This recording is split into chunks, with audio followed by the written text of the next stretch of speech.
حق مہر کس کو دیا جائے گا؟ حق مہر صرف بیوی کو دیا جائے گا، اور جو اس کی جو منکوہا ہوگی اس کو نہ تو بیوی کے پیرنٹس کو دیا جائے گا، نہ بیوی کی فیملی کو، نہ ہی بیوی عورت کے گارڈینس کو ہی منی یہ گفٹ دیا جائے گا۔ اور اس کے بغیر جو ہے کہا جاتا ہے کہ اس کے بغیر نکاح از لائک اے زنا، تو اس لیے اس کی امپورٹنس بہت زیادہ ہے۔ حق مہر حضرت عائشہ سے پوچھا گیا کہ کتنا تھا، ان ازواج مطہرات کا کتنا حق مہر تھا، تو حضرت عائشہ نے بتایا کہ 500 درہم، اور جس کو آج کے زمانے میں جس کی اگر تولا جائے تو جو 500 درہم کوائنز ہوتے تھے، تو مطلب اس کی جو ویلیو بنتی ہے وہ 131.5 تولے چاندی کی بنتی ہے۔ لیکن جیسے ام حبیبہ کا جو رسول صلی اللہ علیہ وسلم کے ساتھ نکاح ہوا تو نجاشی نے نکاح کیا تھا، اور ان کا حق میں 4000 درہم رکھا گیا تھا، جو کہ 1052 تولے چاندی بنتا ہے۔ اور حق مہر جو اللہ تعالیٰ نے فرمایا کہ ان کو خوشی سے ادا کیا جائے، اپنی بیوی کو خوشی سے دیا جائے، کوئی مصیبت سمجھ کے نہیں، یہ اس کا گفٹ ہے۔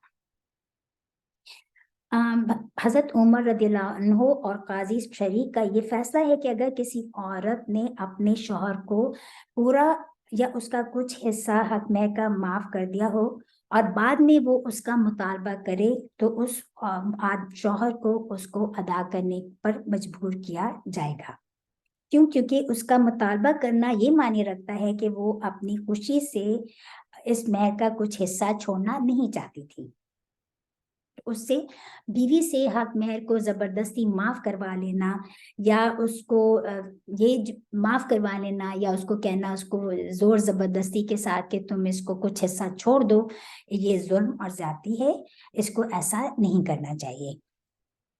یہ عورت کی پوزیشن ہے، اور کسی کا بھی مال ہڑپ کرنا یہ اس کی اجازت اسلام نہیں دیتا۔ اور اگر کوئی اگر حق مہر بیوی اگر طلب مانگتی ہے تو اس کو یہ سمجھ لیا جاتا ہے بعض دفعہ کہ یہ جیسے طلاق کے برابر بات پہنچ جاتی ہے، تو ایسا بالکل بھی نہیں ہے۔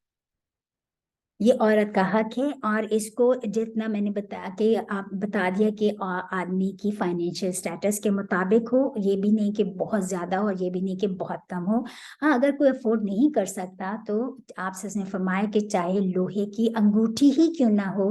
وہ دے کر بھی حق مہر ادا کر کے پھر نکاح کرو۔ ایک صحابی، جب آپ صلی اللہ علیہ وسلم کے دور میں ایک صحابی کے بارے میں آتا ہے کہ جب ان کے نکاح کا وقت آیا تو ان کے پاس کچھ بھی نہیں تھا دینے کے لیے، تو انہوں نے صرف قرآن کی کچھ آیات یاد کرانے کو حق مہر کے بارے میں لکھا تھا کہ مطلب میں اپنی بیوی کو یہ قرآن کی آیات یاد کراؤں گا، یہ اس کا حق مہر ہے۔ تو یہ دیکھیں کتنی بڑی خوبصورت بات ہے کہ عورت کا حصہ اللہ تعالیٰ نے کسی اور مذہب نے دیا، کہ یہ عورت کی رائٹس ہیں، کہ یہ اس کا رائٹ ہے کہ اس کو دیا جائے۔ اور یہ جو فرمایا کہ خوشی سے وہ دے، تو مطلب اس کو خوشی سے دو، اور اگر وہ کوئی حصہ مطلب چھوڑ دیتی ہے اپنی مرضی کے ساتھ، اپنی کہ بھی ٹھیک ہے میں اس میں سے کچھ حصہ معاف کر دیتی ہوں، یا میں آپ کو دے دیتی ہوں، شوہر کو دے دیتی ہے، تو پھر یہ میاں بیوی کے تو دونوں کی میوچل انڈرسٹینڈنگ ہے، تو پھر اس کو اللہ تعالیٰ نے فرمایا کہ وہ پھر خوشی سے اس کو مزے سے کھاؤ اور خوشگوار سمجھ کے کھاؤ۔ پھر کوئی بعض دفعہ دیکھا جاتا ہے کہ بعض مرد اس کو بھی بہت انا کا مسئلہ بنا کے کہتے ہیں کہ ہاں مجھے ضرورت تو نہیں ہے لیکن تم دیتی ہو تو میں لے لیتا ہوں، تو اس طرح کی ٹانٹنگ وے میں مطلب اس طرح کر کے لینے اس کو پسندیدہ نہیں ہے۔ تو یہ باتیں یہاں پر حق مہر کے بارے میں بتا دی۔ پھر فرمایا کہ ولا نمبر 5، ولا اور نہ تم دو سفہاء بے وقوفوں کو اموال کم ان کے التی، وہ جو یہاں پر اموال جو ہے یہ مؤنث ہے تو اس لیے التی آیا ہے، التی جو جعلا کی ہے اللہ تعالیٰ نے لکم واسطے تمہارے قیامن معیشت، یا اس کی ورزقوہم اور کھلاؤ ان کو، فیہا ان میں سے، وکسوہم اور پہناؤ ان کو، وقولو اور کہو لہم واسطے ان کے یا ان کو، قولاً بات، معروفاً معروفہ بہت اچھی۔